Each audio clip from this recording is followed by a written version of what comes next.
जय हिंद दोस्तों, आपका अपने चैनल विद्यारंभ में एक बार फिर से स्वागत है।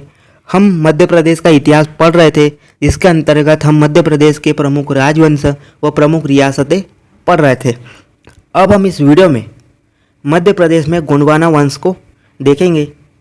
इस वीडियो में हम पहले गोंडवाना वंश के प्रमुख शासकों को देख लेंगे, उनके बारे में पढ़ लेंगे और उसके बाद इसे एक कहानी के तौर पर पढ़ेंगे, जिससे कि हमें ज़्यादा अच्छे तरीके से याद रह सके और हमारा एक बार रिवीजन भी हो जाएगा। तो ज़्यादा समय बर्बाद न करते हुए वीडियो शुरू करते हैं। गोंडवाना वंश का अन्य नाम थे गड़ा कटंगा व गड़ा मंडला। इन्हें गड़ा कटंगा व गड़ा मंडला इसलिए भी कहा जाता था क्योंकि ये कटनी, मंडला, जबलपुर आदि क्षेत्र पर इनका शासन था। इनका क्षेत्र जो था वह था दक्षिण पूर्व मध्य प्रदेश, मतलब जबलपुर कटनी क्षेत्र। जो रामनगर का संस्कृत अभिलेख प्राप्त हुआ है उसमें यह बताया गया है कि यादव राज से लेकर हृदय शाह तक कुल 54 शासक हुए हैं इस वंश के। और सबसे ज्ञात जो सबसे महत्वपूर्ण शासक है वह है आमन दास। आमन दास 1510 से 1513 के मध्य शासक बने थे। इन्होंने 1516 में संग्राम शाह की उपाधि धारण करी थी। संग्राम शाह मतलब आमन दास के पास टोटल 52 गढ़ मतलब 52 किले थे। इन्होंने स्वयं को पुलुत्स्य वंशी कहा था, मतलब इन्होंने स्वयं को पुलुत्स्य वंशी कहा था। इनकी मृत्यु 1543 में हो गई थी। इनकी मृत्यु के बाद इनके पुत्र दलपत शाह अगले शासक बने। इन्होंने 1543 से लेकर 1550 तक शासन किया था। यह संग्राम शाह के पुत्र थे। दलपत शाह ने 1542 में चंदेल वंश की राजकुमारी दुर्गावती से विवाह किया था। वह दलपत शाह की मृत्यु 1550 में हो गई थी। अब देखेंगे रानी दुर्गावती। रानी दुर्गावती यह दलपत शाह की पत्नी थी। रानी दुर्गावती कौन थी? दलपत शाह की पत्नी थी। रानी दुर्गावती के पिता का नाम कीर्ति सिंह था, जो कि कालिंजर के शासक थे। रानी दुर्गावती के पिता का नाम कीर्ति सिंह, जो कि कालिंजर के शासक थे। यह चंदेल वंश से संबंधित है। इनके पुत्र का नाम वीर नारायण था, जिसे शासक ये राजा बनाया गया। वह यह अल्प आयु कम आयु का था। इस कारण रानी दुर्गावती स्वयं उसकी संरक्षिका बनकर शासन करने लगी। 1564 में क्या हुआ? 1564 में अकबर ने मानिकपुर के सूबेदार आसफ खां को आक्रमण के लिए भेजा। रानी दुर्गावती उससे बहादुरी से लड़ती हुई अंत में वीरगति को प्राप्त हुई। वो दुर्गावती की समाधि बरेला ग्राम जबलपुर में स्थित है, क्योंकि यहीं पर उन्हें वीरगति प्राप्त हुई थी। उनके बाद जो गड़ा मंडला गड़ा कटंगा क्षेत्र था उस पर अकबर का अधिकार हो गया था। चंद्र शाह दलपत शाह का भाई था।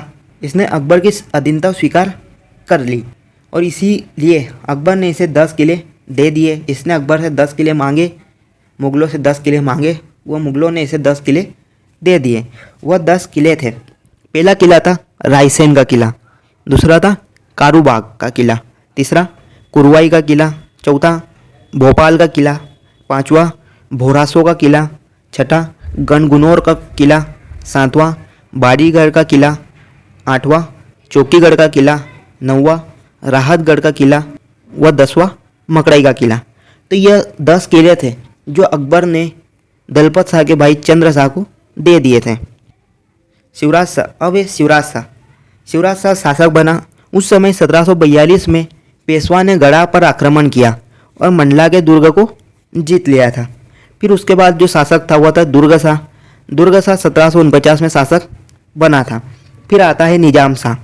निजाम शाह के दरबार में जो निजाम शाह के दरबारी कवि था वो थे लक्ष्मी प्रसाद दीक्षित। यह एक श्रेष्ठ कवि थे और इन्होंने गजेंद्र मोक्ष नामक संस्कृत काव्य की रचना करी थी। निजाम शाह ने मंडला में राजराजेश्वरी भवन का निर्माण करवाया था। अब अंतिम शासक जो है वह नरहरि शाह। नरहरि शाह 1776 में शासक बना था और 1781 में गढ़ा मंडला इस क्षेत्र पर मराठों का अधिकार हो गया। मतलब 1781 में मराठाओं ने नरहरि शाह को पराजित करके उसके राज्य पर अधिकार कर लिया था। तो दोस्तों, यह थे गोंडवाना वंश के प्रमुख शासक।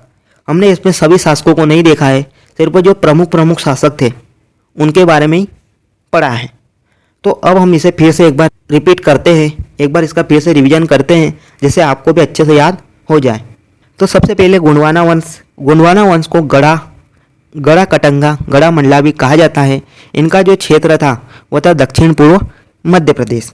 रामनगर का जो संस्कृत अभिलेख प्राप्त हुआ है उससे हमें यह ज्ञात होता है कि यादव राज से लेकर हृदय शाह तक 54 शासकों द्वारा इस क्षेत्र पर शासन किया गया। सबसे पहले जो सबसे महत्वपूर्ण शासक है वो है आमनदास। आमनदास 1510 से 1513 के मध्य शासक बने थे। इन्होंने 1516 में संग्राम शाह की उपाधि धारण करी थी। इनके पास कुल 52 गढ़ थे, मतलब 52 किले थे। इन्होंने स्वयं को पुलित्सवंशी कहा। वो 1543 में इनकी मृत्यु हो गई। इनकी मृत्यु के बाद इनके पुत्र दलपत शाह अगले शासक बने। दलपत शाह 1543 से 1550 तक शासक बने रहे। इन्होंने दलपत शाह ने 1542 में चंदेल वंश की राजकुमारी दुर्गावती से विवाह किया था। वो इनकी मृत्यु 1550 में हो गई थी। रानी दुर्गावती दलपत शाह की पत्नी थी। वो इनके पिता का नाम कीर्ति सिंह था जो कि कालिंजर के शासक थे।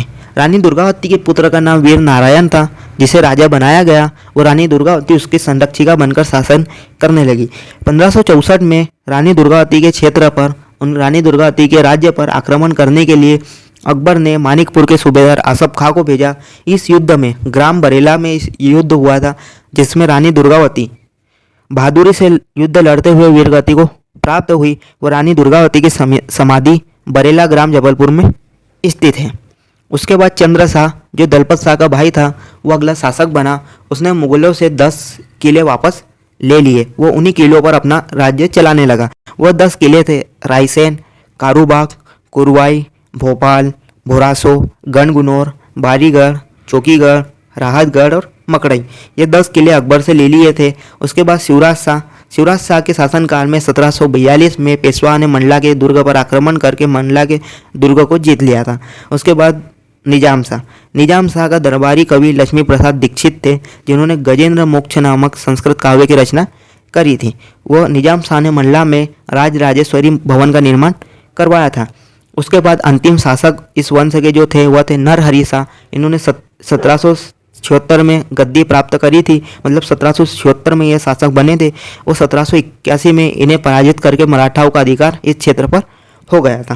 तो ये थे गोंडवाना वंश के प्रमुख शासक। अब इनसे जुड़े विभिन्न प्रश्न विभिन्न प्रतियोगिता परीक्षाओं में पूछे जा सकते हैं जो कि इस प्रकार हैं। रानी दुर्गावती के पिता का नाम क्या था? अकबर ने किसे गोंडवाना वंश पर हमले के लिए भेजा था? अकबर ने गोंडवाना पर आक्रमण कब किया था? रानी दुर्गावती की समाधि कहाँ बनी हुई है? गजेंद्र मोक्ष के लेखक का नाम क्या है? लक्ष्मी प्रसाद दीक्षित किसके दरबारी कवि थे? मंडला में राजराजेश्वरी भवन का निर्माण किसने करवाया था? फिर गोंडवाना वंश का अंतिम शासक कौन था? चंद्र शाह ने अकबर से 10 किले कौन कौन से लिए थे? किलों के नाम दे सकते हैं, उसमें से कोई अलग एक किला दे सकते हैं, इसमें से कौन सा किला नहीं लिया था। इस तरह के विभिन्न प्रश्न इस टॉपिक से पूछे जा सकते हैं। तो आपको ये वीडियो कैसी लगी ये कमेंट में ज़रूर बताएं। वीडियो को लाइक करें, चैनल को सब्सक्राइब करें और वीडियो को ज़्यादा से ज़्यादा शेयर करें। तो मिलते हैं फिर अगली वीडियो में। तब तक के लिए जय हिंद, जय भारत।